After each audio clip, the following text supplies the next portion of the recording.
Yo, welcome back to Tim Trace. It's been a long time. Reason being is we have been moving on to a big piece of land we bought and building extensions and all sorts of stuff before we got on with our big house. So that's why I've not been on. I guess it's been a good time to have been kind of busy as the correction from March just kind of potentially came to an end. So I want to get back into the charts for you guys. This one's going to basically be a kind of overview of the market, where we are and where I think it's going to be, how long the cycle might be, which might be different from a lot of other people out there, and yeah, let's just dive right on into it. And I've gone back to my old faithful, which I actually just pulled up this morning for, I haven't looked at it for months and months, but as you can see, if you've been following me before, you'll know that I pulled up this chart and gave you these areas of interest or structural points on the totals. And as you can see, they've held up really nicely. Here's your main total market cap, total 2 and total 3, just working down to this previous kind of bit of support. And there's a lot of indications that that was that, and now we're going to kind of grind ourselves sideways and up from there. And the reason I say that is this big piece of volume which just came in. Now, we've not seen volume like that since way back to the previous bull run, and these areas of volume, all it does is tell you how many people are interested in that area, and this is a very big increase in volume, so it may indicate a turning point, if you like, or the end of this downtrend before a sideways and up movement continues. And we're going to be kind of just keeping an eye on this over the next kind of number of months, because we really need to secure back above here and then grind our way up and out of that. Moving into the main total market cap, zoomed in a little bit, I popped in this slightly different structural support, because on the weekly you can see that prices tested down to it 1, 2, 3, and then this the old hammered green dildo there, kind of signal in reverse in my head, and there's this huge piece of volume which I discussed previously right there, which is indicative of a major pivot or a major area of interest that's been hit. And now I'm not necessarily suggesting things go straight up from here. I'm going to go on and discuss.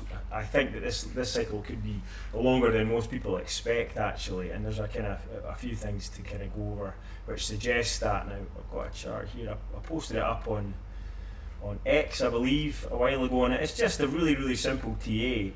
It's the monthly. We're on the monthly time frame here. We're on BTC on the index, and I've just brought up the real basic RSI. This is your relative strength index for anyone that's kind of just getting into trading. Now, in each cycle top previously, the RSI has peaked out.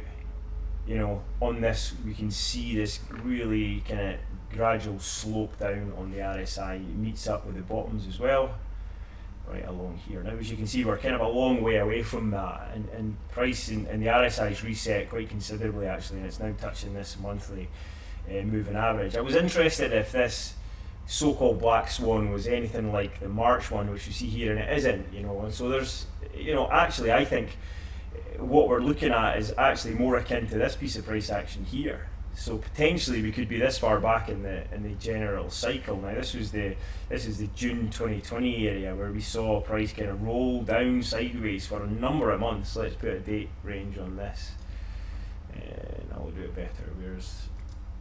Here we go. So if we consider we're probably about here, we're just touching the RSI, as you can see here, at this point here.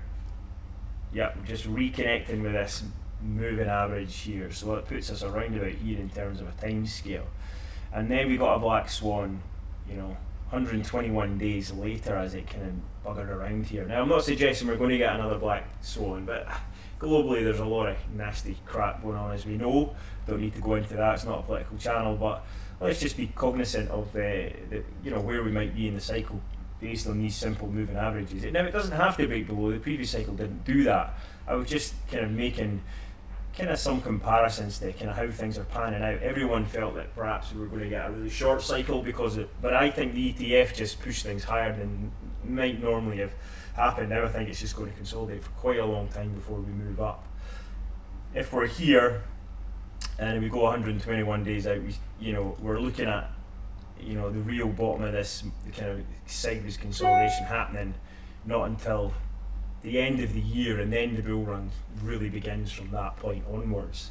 And again, let's put a time scale on that roughly, and just based on previous cycle, from that point on it took another another 600 days for the top to come in, you know, so we have potentially a long way to go now, you know, which is great. It gives everyone a good chance to consolidate, and that puts us into middle to end of 2026. Now we know that each cycle is slightly longer than the last, with diminishing returns, so we can actually have a guesstimate based on a fancy RSI I've got here, that what the price of Bitcoin might be at that period of time. So if we just go ahead and drop on this vertical line, it's going to line up with this descending line on RSI right around about 87%.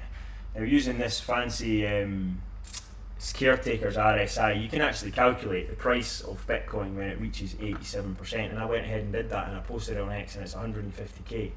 So that, you know, is something to keep in mind as we go into this cycle.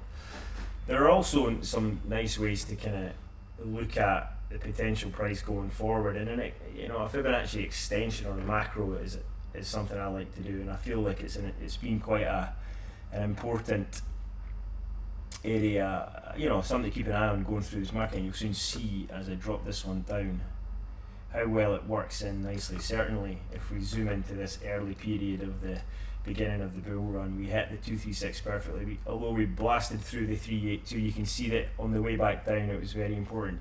We then got a test into the 0.5, we smashed through it, and we got up just above the 786.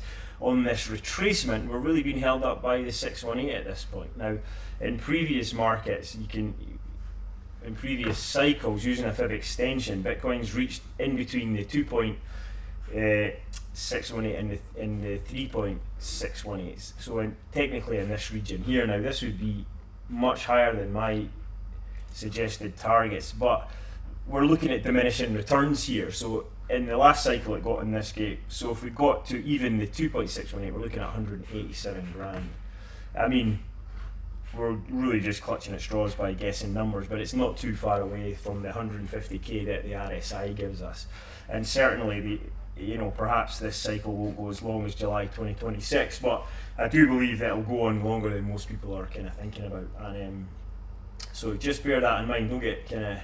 Don't get disheartened if you're in the cycle and you were buying, maybe in March and February expecting fireworks, and now you're down. I'm down. Everyone's down on their alt bags if you're collecting, but we've got loads and loads of time to accumulate, in my opinion. And let's just keep an eye on things as we go. So I hope you guys enjoyed that kind of market update. If you did, subscribe to my channel, and if you really want to get involved, I am dropping daily signals every single day for advanced traders and for noobs on my Patreon. Alright, peace out, cheers.